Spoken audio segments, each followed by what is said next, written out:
Hello there. I'm Robert. And I'm Vanessa. And we are late to the party, and Star Wars is killing it right now with The Mandalorian. Every week is such a freaking treasure for us to go back and watch each episode. Star Wars, we're talking about Star Wars. Grogu and The Mandalorian, man, they are setting up this live-action television universe, episodic serial universe away from the films, and we've heard about the Cassian Andor and K2SO series for quite some time. Right, and they did announce some other things that we didn't really get footage for, but it's a lot, so we'll talk about that in our late in the week for this weekend. Yeah, we're going to do a late in the week live stream this Saturday, so check that out on our channel to hear us talk about all the other Star Wars announcements, but the one that I'm excited for is Andor. It's Andor. And I'm excited for it because we were watching Rogue One the other day again too, and I am so ready to get back into that world and hang out with Cassian Andor and K2SO. Cassian said I had to. But let's take a look at the sizzle reel, but I have a feeling a little bit of behind the scenes, a little bit of trailer, a mix of all the goodness that is coming from Cassian Andor. Now.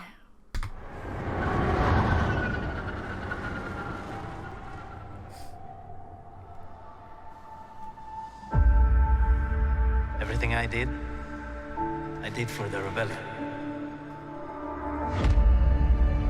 That was good. That was good. In many ways, it's a film that connected new audiences with the oldest fans.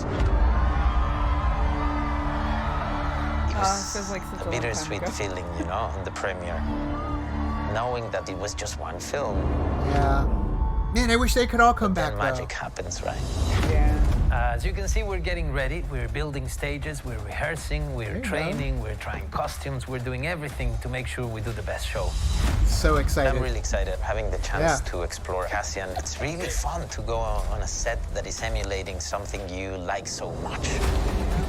The enormity of this is like doing a big feature film. It's very cinematic. For me, that's where the excitement is. 12 episodes, 12 scripts, over 200 named cast members, over 6,000 crowd people, a lot of creatures that come in from the creature department.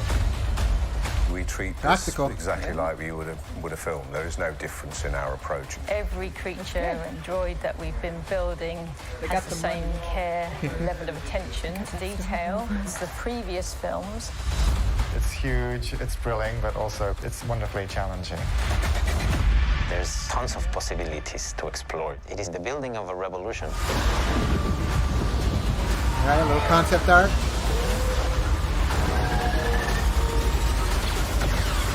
Yes! Ooh, look at that. I love logo. That. Coming soon to Disney+.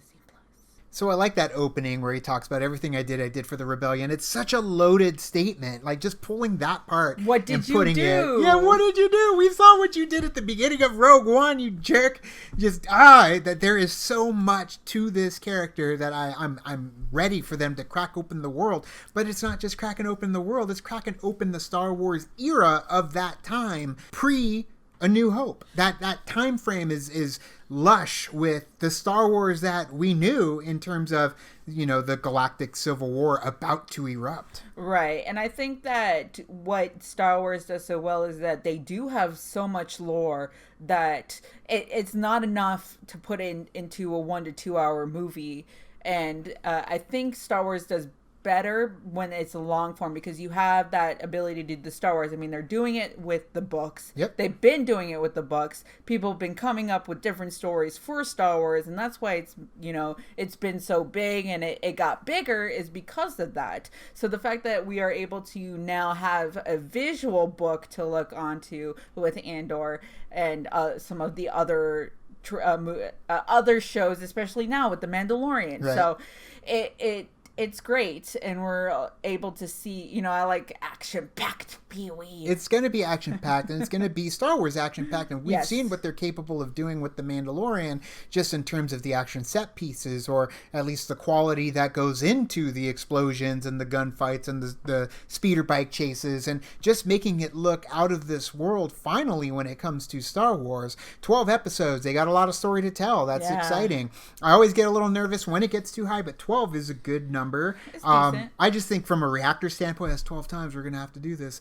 But, I would rather have the story wrapped up in a nice Better bow. than having like 23 episodes. Absolutely. That you had to do. But 12 is good.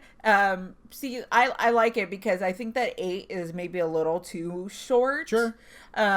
So going out to 12, 10 would have been good too, but 12 is great. I mean, a lot of the Netflix shows, they go up to 12, 13. So and it depends on the story that they have to tell as well. I'm excited to see also some of the characters that we're going to end up bringing back into this era, because we know Saw Gerrera is still out there and kicking.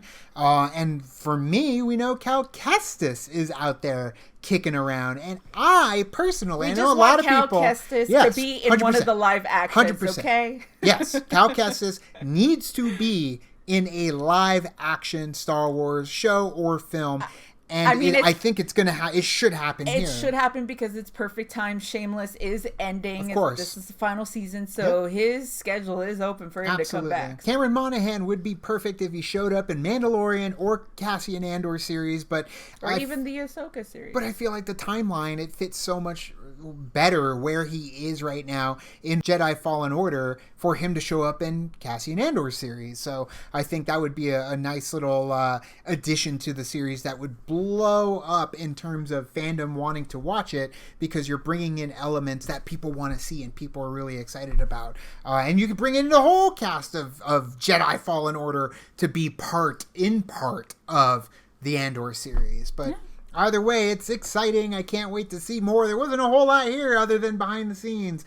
It was very Disney for them to do that, That's the one of the things that I like about the fact that what Disney does, especially when you go to D23, is that even though they don't really have footage for shows or movies that are up and coming, they do have the concept art, and they make it cinematic with the concept art. They make it a full trailer on its own.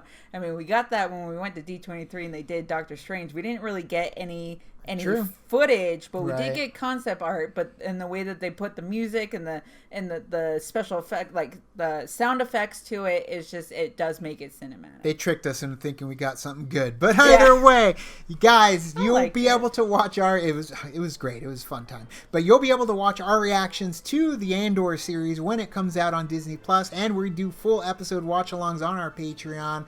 Thank you guys so much. 13% of you guys are subscribed to the channel, so let's get that number up. Let's get up to 100K. Now it's time to say goodbye. This party is over. Bye.